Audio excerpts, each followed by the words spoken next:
Alright, everyone, check it out. We have Spinosauruses versus D-Rexes. I thought this would be cool. I see Dan Surprise do it a lot. And I'm like, I have a ton of Rebirth Spinos and D-Rexes now. May as well. So yeah, we've got like 9 Spinos and 7 to 8 D-Rexes. But yeah, this is the first one. We'll show off one of my favorites because it seems to be exclusive to Australia right now. It's the 3rd Spino. Now, I know everyone's been finding this with this pattern or, this pattern. But this one has the patterns of the 3rd and the 4th Spino. So, I should have realistically bought 2 of them to have the full Spino squad, but I do assume the 4th Spino is going to get offed pretty quickly. So, I don't know. We'll have to wait and see. But yes, I really love this Lego one.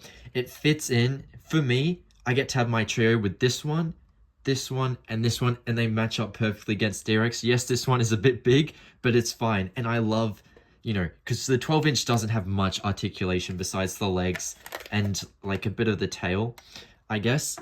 Whereas this one, it's got the jaw. And I feel like the jaw is one of the most important things on a dinosaur toy, right? Like, dinosaurs are chomping creatures. You want to have them eating at stuff. But yes, this one can also move its arms too. Not much tail articulation, just the twisting. It's better to just keep it in place, I guess. But yeah, you also got that neck articulation. And it's just such a fun figure. I really, really like it. And then we'll get to this Spino. This is definitely one of my favorites because it's one of the latest ones I got. It's, the 2nd Spino, what I like to call them. So Spino A, Spino B, Spino C, basically. And then, I guess also Spino D. But, yeah, like, this one has really cool jaw articulation. It has basic articulation for legs and arms once again. But the jaws, you can move the bottom jaw, the top jaw. And it is just so awesome that you're able to do that with this figure. It's like the Scorpius Rex that released. We got a more articulated one, and then we got a bigger sound one. So, yes, let's get to the sound one. Let's play the sounds. You've all probably heard it by now, but...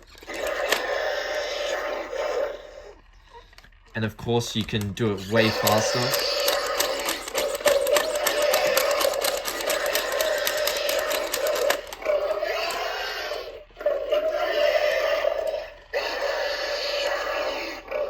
I think that is really cool.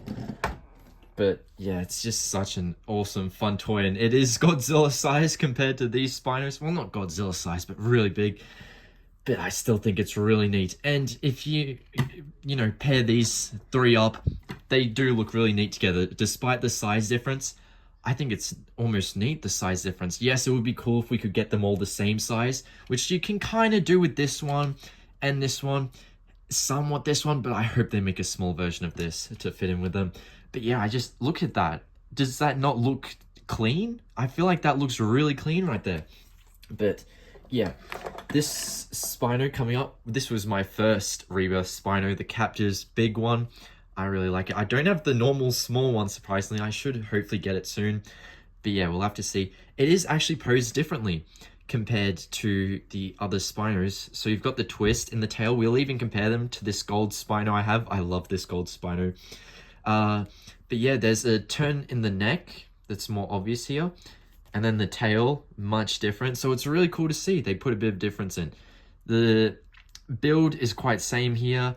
And yes, Spino isn't really a knuckle walking creature, but for a Captivz mold, it's kind of needed because it will probably fall over a lot of the time, which my fluffy Spinos do, unfortunately, which is why I've put them in this case. And also, another problem is this one's neck joint snapped, so I've had to, put blue tack there. I should put actual glue, but, can't be bothered. But, yeah, so this is my fluffy Spino, right? And then I place it down, and it just falls over. I can't get... And it's this exact same problem with this Spino. So, it's not just on the one, it's on both. I'm like, what on earth, man? So, yeah, maybe it's just something to do with the fluff, but you can tell what the problem is if I compare these two.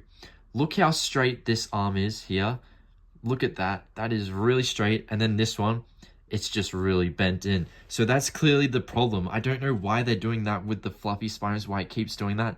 But that is the reason it falls over. So yeah. Oh well, shouldn't complain too much because they are neat. And I'm glad I got this case with the Danger Pack Spino because I've got something to put them in so they don't fall over. I think that's pretty neat. But yeah, anyway, moving on to the last of my Spinos for now. I do plan on buying the mini pack. I should hopefully get that soon. This Spino, I love it. It's the Imaginext baby Spino. Yes, a Rebirth baby Spino. I think it's awesome for that. And it has just a plain sail, so you can pretend it's any Spino you want it to be. Same with this gold Spino. That's why I love it. I'm pretending it's the second Spino because it's got the most, you know, covered sail basically with that pattern. So yeah, that's why I really like these ones, because you can just pretend they're any Spino. But yeah, this baby one, it's just so neat. Like, it's cool to have a Rebirth baby Spino. Yes, Imaginext, they're not the greatest. They are more child-based things, not adult collector like me. But having just some baby figures, I feel are quite necessary. So I do quite love this guy. And his colors are unique. Like, it's got a more crimson red and stuff. So I just think that's pretty cool. But yeah, moving on to the D Rexes. We'll start off with Funko Pop D Rex. I think this is a neat one.